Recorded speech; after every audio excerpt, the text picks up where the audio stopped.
మన ప్రభు అయిన యేసుక్రీస్తు వారి పేరిట ఆయా ప్రాంతాల్లో ఉన్న వారందరికీ నేను హృదయపూర్వక వందనాలు తెలియజేస్తున్నాను. మరి ఒక సంఘటన, నేను యేసు ప్రభు వారిని సేవ నిమిత్తము లేక ఆయనని నిజదేవుడు నిజరక్షకుడు అని ఆయనని వెంబడించేటప్పుడు జరిగిన ఒక సంఘటన మీ దృష్టికి తీసుకొస్తాను. ఈరోజు ఆ మాటలు నేను చెప్పబోయే ముందు కొన్ని మాటలు నేను మాట్లాడాలని పరిశుద్ధాత్మని యొక్క ప్రేరేపణ కొలది, ఆత్మ ఇచ్చు సహాయం కొలది నేను మాట్లాడటానికి సిద్ధమై ఉన్నాను. ఏంటయ్యా అంటే, చాలామంది యేసు ప్రభు వారిని సేవాకత్వంలోకి వచ్చేటప్పటికి ఎలాగ ఉంది వీరి వైఖరి అంటే, ఏదో పట్టుకుడి కోసమో, మరి కొన్ని రకాలైన టికెట్ల కోసమో, లేక మరి చూస్తే నేనే ఉండాలి ఊరిలో, మరి ఎవరు ఉండకూడదు, నేను మాత్రమే ఇక్కడ రీడింగ్ చేసుకోవాలి అని కొన్ని రకాలైన సేవాకత్వంలో ఉన్న సేవకుల్ని నేను గమనించాను. యేసు ప్రభు వారి గురించి ఆయన ఇష్టము, ఆయన చిత్తము నెరవేర్చే వ్యక్తులు కొద్దిమందే కనిపిస్తున్నారు. వెరసి చాలామందిలో ఎలాగ ఉంది వారి వైఖరి అంటే,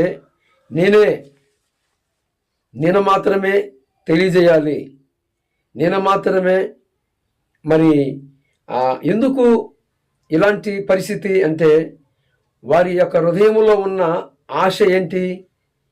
దేవుణ్ణి స్పష్టంగా తెలుసుకున్నారా, నమ్ముకున్నారా లేదా అని చూస్తే ఏదో పొట్టకూడి కోసము తిప్పలబడినట్లే జరుగుతూ ఉంది. నేను ఈ మాట ఎందుకు ప్రస్తావిస్తున్నానంటే, ఏమండి, సత్య సంబంధులుగాను సత్యము పట్ల గలమెత్తే వాళ్ళు కొద్దిమందే ఉన్నారు. నేను మరి ఫస్ట్ చెప్పిన ప్రకారముగా నేను యేసు ప్రభు వారిని నమ్ముకున్న ఆ రోజుల్లో, ఆ కొద్ది దినాలే యేసు ప్రభు వారిని వెంబడించిన ఆ రోజుల్లో, ఇది సుమారు ఎప్పుడు జరిగింది అంటే 2013 సంవత్సరంలో జరిగింది. ఇది ఎక్కడ జరిగింది అని చూస్తే, మరి నరసరాపేట ప్రాంతము, ఇప్పుడు పల్నాడు జిల్లాగా ప్రకటింపబడిన ఆ నరసరాపేట ప్రాంతంలోనే డాక్టర్ కోడెల శివప్రసాదరావు గారు స్టేడియంలో జరిగిన సంఘటన. ఏంటయ్యా అంటే, అక్కడికి యేసు ప్రభు వారిని నమ్మినట్లుగానే ఉన్నాడు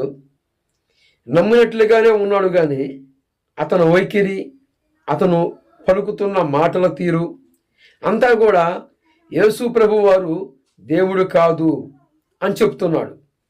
నేను యేసు ప్రభు వారిని ఎరిగిన రోజులవి. స్పష్టంగా నేనేంటో తెలుసు. నేను అనేక రకాలైన నాకు తెలిసిన పరిధిలో పూజలు, పుణ్యకార్యాలు, రకరకాలైన అన్నీ కూడా నేను చేసి వచ్చాను కనుక, విగ్రహ సంబంధమైన ఆరాధన నుండి, ఆ యొక్క మూఢ ఆచారం నుండి నేను వచ్చిన వ్యక్తిని కనుక, నేను పసిగట్టి వెంటనే ఏం చేశానంటే, ఇతను యేసు ప్రభు వారి పేరు చెప్పుకొని ఈ ప్రాంతానికి వచ్చాడు, ఈ స్థలం ముందు ఉన్నాడు, కానీ వయసు చూస్తే చాలా ఎక్కువ ఉంది. కానీ ఇతను పలుకుతున్న మాట ఏంటంటే, అతను చెప్తున్న మాట ఏంటంటే, యేసు ప్రభు వారు దేవుడు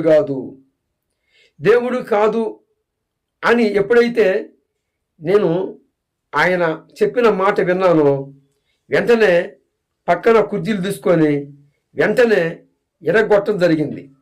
ఎందుకు పక్కన కుర్చీలు తీసుకొని ఇరగొట్టాను అంటే, నిజదేవుడు నిజరక్షకుడు యేసు ప్రభు వారి యొక్క పోస్టర్ వేసుకొని బ్యానర్ అయితే కనపడుతుంది. ఇతను ఎవరు?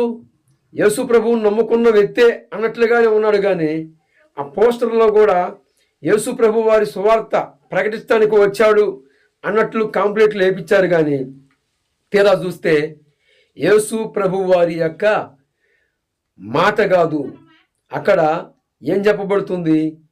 యేసు దేవుడు కాదు, యేసు నిజదేవుడు కాదు. ఈ మాట ఎప్పుడైతే నా చెవిని పడిందో, ఎప్పుడైతే నా చెవికి వచ్చిందో, వెంటనే పక్కనే ఉన్న కుర్చీ తీసుకొని ఆ వంతునే ఆ కుర్చీని ఇసిరేయటం జరిగింది. పోలీసు అధికారులు కూడా ఉన్నారు. నేను ఎందుకు ఈ ప్రస్తావిస్తున్నానంటే, ఈరోజు సభ్య సమాజంలో ఉన్న వ్యక్తులు ఏమండి చాలామంది ఉన్నారు. సేవా కర్తంలోకి వచ్చిన వారు చాలామంది ఉన్నారు. ఒక్కొక్కరు వైఖరి ఎలాగో ఉందంటే, సత్యం పట్ల గలవెత్తకపోగా నేనే ఉండాలి, ఎక్కడున్నా నేనే ఉండాలి. ఎందుకు? నువ్వు యేసు ప్రభువుని ఎందుకు నమ్ముకున్నావు? బతుకుదెరువు కోసం నమ్ముకున్నావా? దేవుని యొక్క చిత్తం ఏంటి? పరలోక రాజ్యమును, ఆయన యొక్క చిత్తం పరలోక రాజ్యాన్ని స్థాపించాలి. ఈ భూమిలోనే అనేక నశించిపోతున్న ఆత్మల్ని కాపాడాలి. అది యేసు ప్రభు వారి చిత్తం, ఆయన ఇష్టం. ఈరోజు సభ్య సమాజంలో ఉన్న ప్రజల్లో కొద్దిమంది ఎలాగ ఉన్నారు అంటే, ఉదాహరణకి నేను ఒక ప్రాంతానికి వెళ్ళినప్పుడు అక్కడ ఆ ప్రాంతంలో, ఆ కర్నూలు ప్రాంతంలో నేను కర్నూలు వెళ్ళాను. కర్నూలు వెళ్ళినప్పుడు ఏం జరిగింది?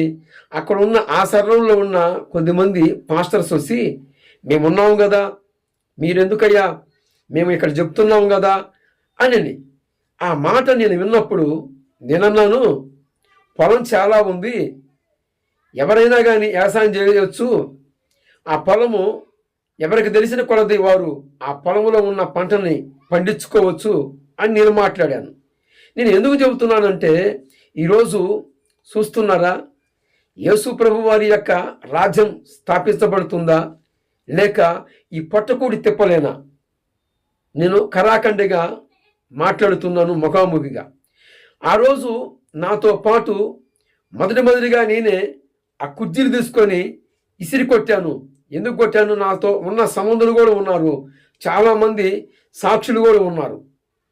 ఎందుకు కుర్చీలు తీసుకొని ఎరగొట్టాల్సి వచ్చింది అంటే, ఆనాడు మరి మొదటి రాజుల గ్రంథములో 16వ అధ్యాయములో దేవునికి వ్యతిరేకమైన బయలుదేవతని నిర్మించి వానికి ధూపం వేస్తూ ఉన్నారు. అయితే ఆ రోజు దేవుని మహా ఉగ్రత అక్కడ చూడగలిగారు. ఈరోజు